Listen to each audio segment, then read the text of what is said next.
Welcome to the Human Capital Innovations Podcast, your go-to source for personal, professional, and organizational growth and development. We hope you tune in often for all things people management, organizational development and change, organizational leadership, and social impact related. Maximize your personal and organizational potential with Human Capital Innovations Podcast.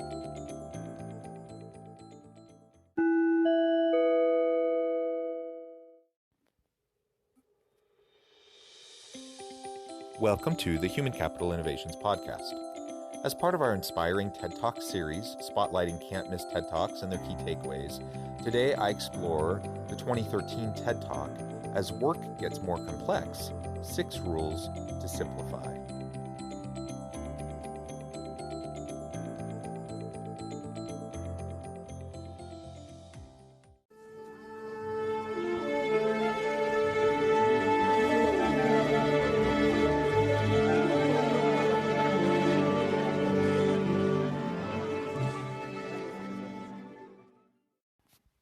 Welcome back to the Human Capital Innovations Podcast. I'm excited to be with you again today as we explore the 2013 TED Talk, As Work Gets More Complex, 6 Rules to Simplify. Everyone knows that a staggering number of people are disengaged from their work. In this video, it's argued that our reaction to the unfathomable complexity of modern work has a lot to do with that disengagement. Traditional organizational management certainly doesn't help either. In this video, there are 6 anecdotes, refreshing ways to engage in what is called smart simplicity. The first rule is to understand what your colleagues actually do. This is especially important for business leaders if they wish to simplify the workplace and boost employee engagement. I'll catch you on the flip side of this first clip.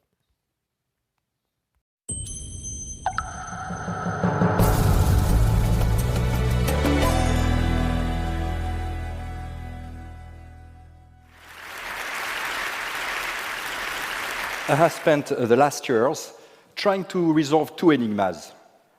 Why is productivity so disappointing? In all the companies where I work for, I have worked with more than 500 companies, despite all the technological advances, computers, IT, communications, telecommunications, the internet. Enigma number 2, why is there so little engagement at work?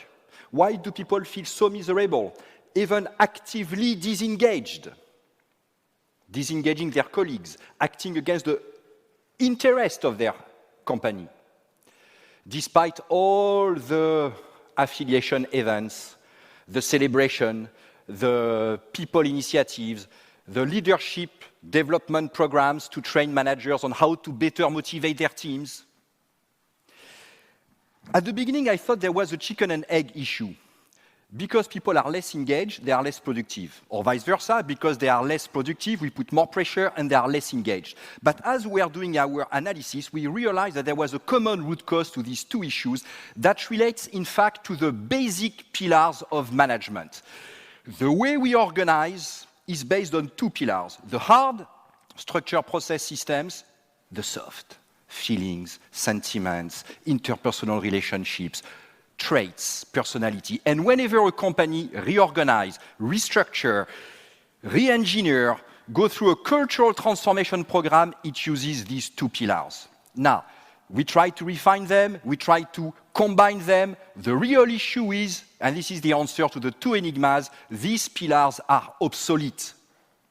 Everything you read in business books is based either on one or the other or their combination. They are obsolete. What does it work? How do they work when you try to use these approaches in front of the new complexity of business?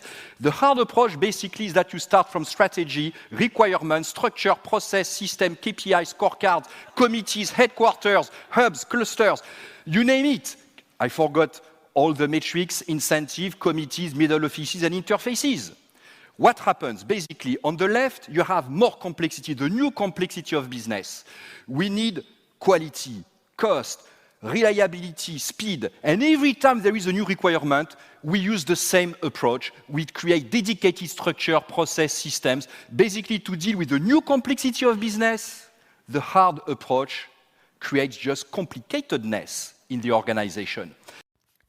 So he starts by raising the important issue of employee disengagement. And he even terms it as active disengagement. And he's right. The data suggests throughout the world from multiple sources that the vast majority of employees are disengaged at work. Only around a third of employees find themselves at least somewhat engaged, and many find themselves actively disengaged. So if so many people are actively disengaged, what's the cause of this? Why, when organizations, particularly large organizations that have the budgets, when they put so much money towards engagement initiatives, culture transformations, and other means to try to get the most out of their workers, why are so many people continually so disengaged? And so he is posing the thought experiment about hard versus soft types of approaches to dealing with this problem. And the hard being those typical structures, policies, practices within an organization, all those mechanisms that helped to shift things. And then the soft being all of the people orientation elements, personality, interpersonal relationships, all of those elements. And he's suggesting that this dichotomy is obsolete. Pitting the one against each other is obsolete. Even a combination of the two is obsolete. And so throughout this TED Talk, he's going to be exploring more what he means by that, and perhaps a new way that we can start to look at how we're dealing with disengagement in the workplace. Let's take an example. An automotive company. The engineering division is a 5-dimensional matrix. If you open any cell of the matrix, you find another 20-dimensional matrix. You have Mr. Noise, Mr. Petrol consumption, Mr. anti-corrosion properties. For any new requirement, you have a dedicated function in charge of aligning engineers against the new requirement. What happens when the new requirement emerges? Some years ago, a new requirement appeared on the marketplace, the length of the warranty period. So therefore, the new requirement is repairability, making cars easy to repair. Otherwise, when you bring the car to the garage to fix the light, if you have to remove the engine to access the lights, the car will have to stay 1 week in the garage instead of 2 hours, and the warranty budget will explode. So what was the solution using the hard approach? If repairability is a new requirement, the solution is to create a new function, Mr. Repairability. And Mr. Repairability creates the repairability process with the repairability scorecard, with repairability metrics, and eventually repairability incentive that came on top of 25 other KPIs. What percentage of these people is variable compensation? 20% at most, divided by 26 KPIs, repairability makes a difference of 0.8%. What difference did it make in their actions, their choices? To simplify, 0. But what a cost for zero impact, Mr. Repairability, process, scorecard, evaluation, coordination with the 25 other coordinators to have 0 impact. Now, in front of the new complexity of business, the only solution is not drawing boxes with reporting lines. It is basically the interplay, how the parts work together, the connections, the interactions, the synapses. It is not the skeleton of boxes, it is the nervous system of adaptiveness and intelligence.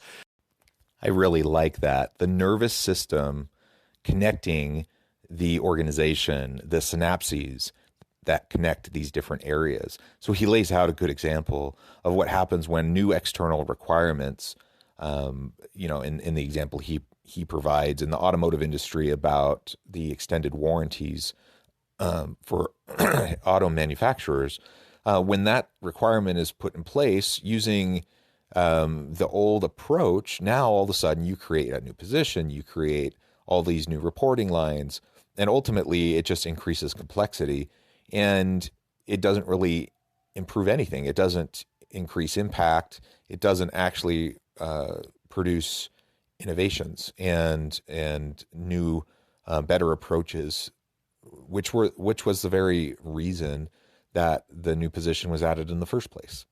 So we get into this mindset of just adding more complexity, adding more structure, adding more mechanisms over and over and over again. And if we never look for a way to simplify and to trim back, then it becomes completely unwieldy. 25 KPIs, that's crazy. And the more you start to add, it just becomes completely unwieldy. I've seen it in organizations myself. And you get to the point where you have all these objectives and all these action points, and you get into lists of dozens and even hundreds of action items that need to be carried out, and coordination across all these diverse, disparate areas of the organization.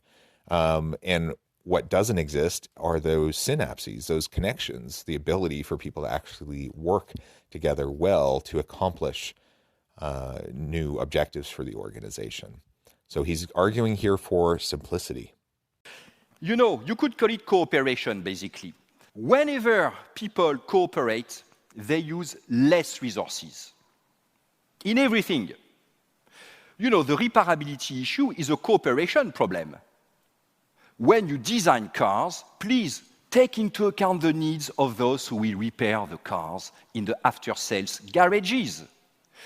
When we don't cooperate, we need more time, more equipment, more systems, more teams. We need, you know, when procurement, supply chain, manufacturing don't cooperate, we need more stock, more inventories, more working capital. Who will pay for that?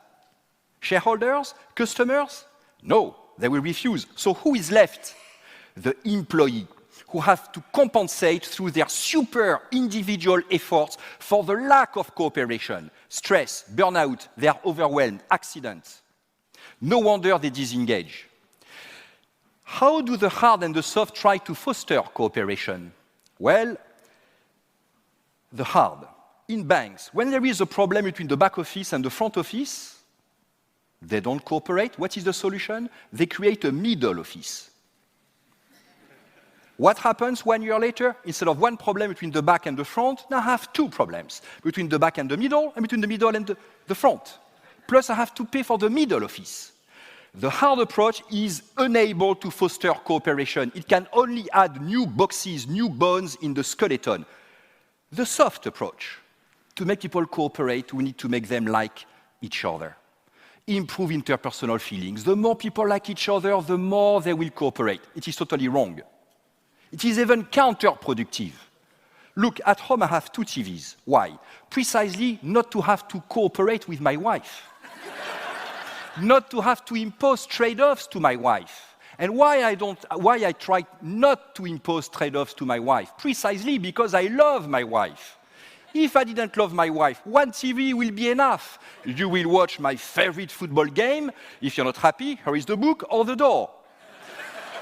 The more we like each other, the more we avoid the real cooperation that would strain our relationships by imposing tough trade-offs, and we go for a second TV or we escalate the decision above for arbitration. Definitely, these approaches are obsolete. Simplicity can help lead to better cooperation and not the other way around. When you add more complexity, when you add more systems, more processes, when you add more structure, the hard approach that he's talking about, you simply create more opportunities for friction, more opportunities for communication and cooperation breakdowns. While we do need organizations with adequate amount of structure and mechanisms, what he's advocating for here is to simplify.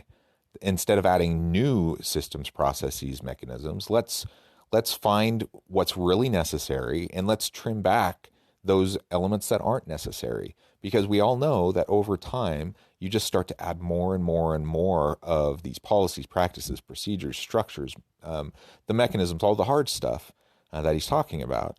It gets piled on top of each other and it becomes completely unwieldy. And then you spend as much time trying to deal with the complexity of these new processes as you do in actually trying to accomplish the objectives of the business, the reason why these new processes were put in place in the first place.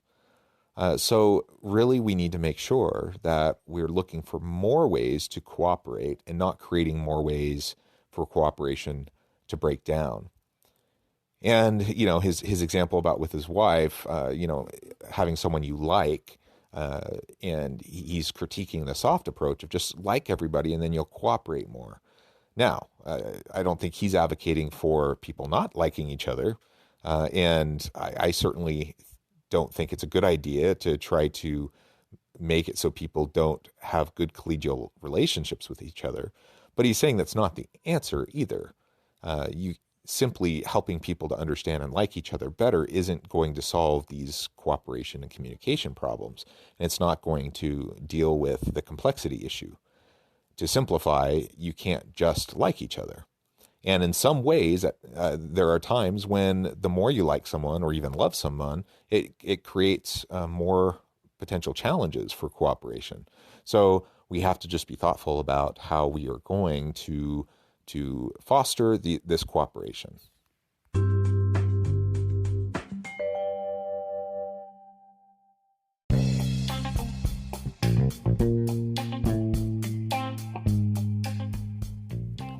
I'm excited to announce the publication of my new book from HCI Press, The Alchemy of Truly Remarkable Leadership: Ordinary, Everyday Actions That Produce Extraordinary Results.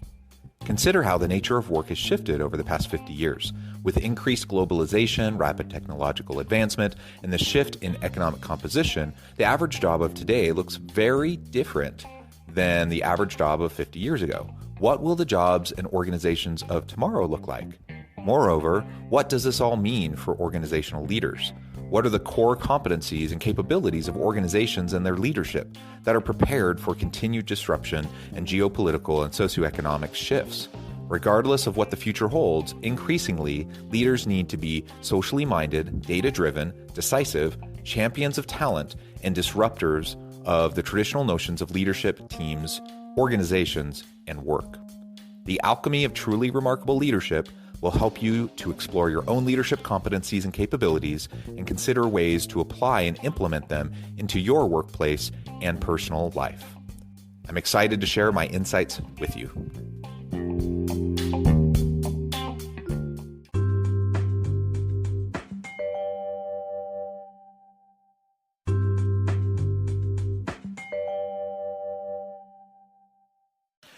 To deal with complexity, to enhance the nervous system, we have created what we call the smart simplicity approach based on simple rules. Simple rule number one, understand what others do. What is their real work? We need to go beyond the boxes, the job descriptions, beyond the surface of the container to understand the real content. Me, designer, if I put a wire here, I know that it will mean that you will have to remove the engine to access the lights. Second, you need to reinforce integrators. Integrators are not middle offices. They are managers, existing managers that you reinforce so that they have power and interest to make others cooperate. How can you reinforce your managers as integrators? By removing layers. When there are too many layers, people are too far from the action. Therefore, they need KPIs, metrics, they need poor proxies for reality. They don't understand reality, and they add the complicatedness of metrics, KPIs. By removing rules, the bigger we are, the more we need integrators. Therefore, the less rules we must have to give discretionary power to managers. And we do the opposite. The bigger we are, the more rules we create, and we end up with the Encyclopedia Britannica of rules. You need to increase the quantity of power so that you can empower everybody to use their judgment, their intelligence. You must give more cards to people so that they have the critical mass of cards to take the risk to cooperate, to move out of insulation. Otherwise, they will withdraw, they will disengage. These rules, they come from game theory and organizational sociology. You can increase the shadow of the future, create feedback loops that expose people to the consequences of their actions. So we need more integrators. We need people that can create these synapses to promote better cooperation and communication across the organization. The more complex the organization, the more we need integrators. We need to foster that integrative type of an environment, and we need to create a safe environment where people can try to experiment and put themselves on a limb out on a limb a little bit. So integration doesn't happen when people are stuck in their functional silos trying to protect their own little pocket of information and control. When that's the case, people are putting themselves out on a limb when they're trying to reach across the aisle, when they're trying to provide cooperation opportunities. It becomes risky. So we have to take away that risk. We have to make it viable for an employee who's an integrator to be able to do that work, because it's the most important work that's going to be happening within this complex organization. Without integrators, nothing meaningful is going to move forward. You're going to have increasing disconnects, and you're going to have breakdowns between each of these different areas. This isn't easy to do, but it is possible when we are thoughtful about it and when we make it a cultural priority of the organization. And when we can create that kind of an environment, it breaks down the disengagement, and particularly the actively disengaged. In fact, it creates engagement because people can all of a sudden see that they're empowered. They're empowered to do their best work and to work across the aisle, across functions in interdisciplinary fashions to really drive solutions. And that is invigorating. People like to do that kind of work. And so as long as they're not putting themselves at risk to do it, and in fact it's valued by the organization, that will re-engage your people. This is what the automotive company did when they saw that Mr. Repairability had no impact. They said to the design engineers, now, in 3 years, when the new car is launched on the market, you will move to the after-sales network and become in charge of the warranty budget. And if the warranty budget explodes, it will explode in your head. Much more powerful than 0.8% variable compensation. You need also to increase reciprocity by removing the buffers that make us self-sufficient. When you remove these buffers, you hold me by the nose, I hold you by the ear. We will cooperate. Remove the second TV. There are many second TVs at work. They don't create value, they just provide dysfunctional self-sufficiency. You need to reward those who cooperate and blame those who don't cooperate. The CEO of the Lego Group, Jürgen Wignerstop, has a great way to use it. He says, blame is not for failure. It is for failing to help or ask for help. It changes everything. Suddenly it becomes in my interest to be transparent on my real weaknesses, my real forecast, because I know I will not be blamed if I fail, but if I fail to help or ask for help. When you do this, it has a lot of implications on organizational design. You stop drawing boxes, dotted line, full line, you look at the interplay. It has a lot of implications on financial policies that we use, on human resource management practices. When you do that, you can manage complexity, the new complexity of business, without getting complicated. You create more value with lower cost. You simultaneously improve performance and satisfaction at work because you have removed the common root cause that hinders both, complicatedness. This is your battle, business leaders. The real battle is not against competitors. This is rubbish, very abstract. When do we meet competitors to fight them? The real battle is against ourselves, against our bureaucracy, our complicatedness. Only you can fight, can do it. Thank you.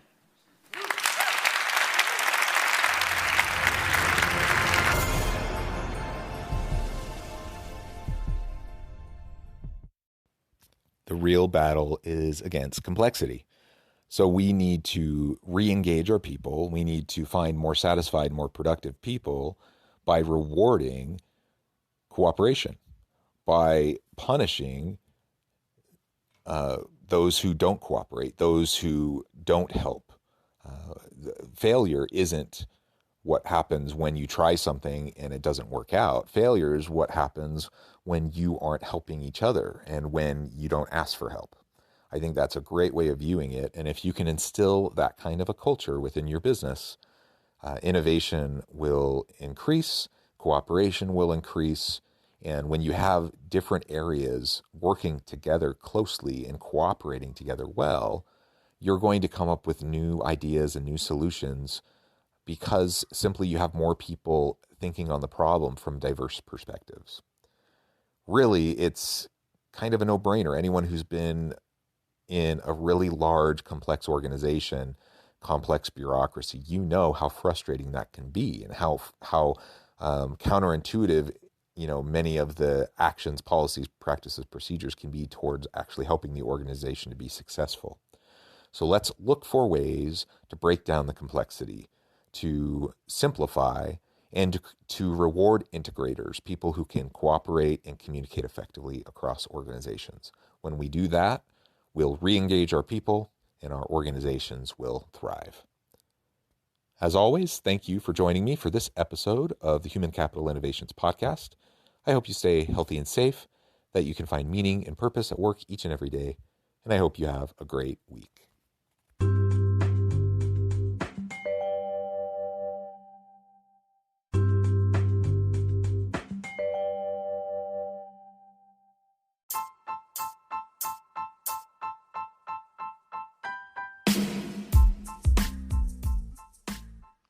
We are excited about the launch of HCI's new magazine, Human Capital Leadership. Human Capital Leadership is a free, interactive e-magazine designed to help individuals, leaders, and organizations find innovative approaches to maximize their human capital potential. We will be publishing issues quarterly in August, November, February, and May. Check out the first issue and let us know what you think.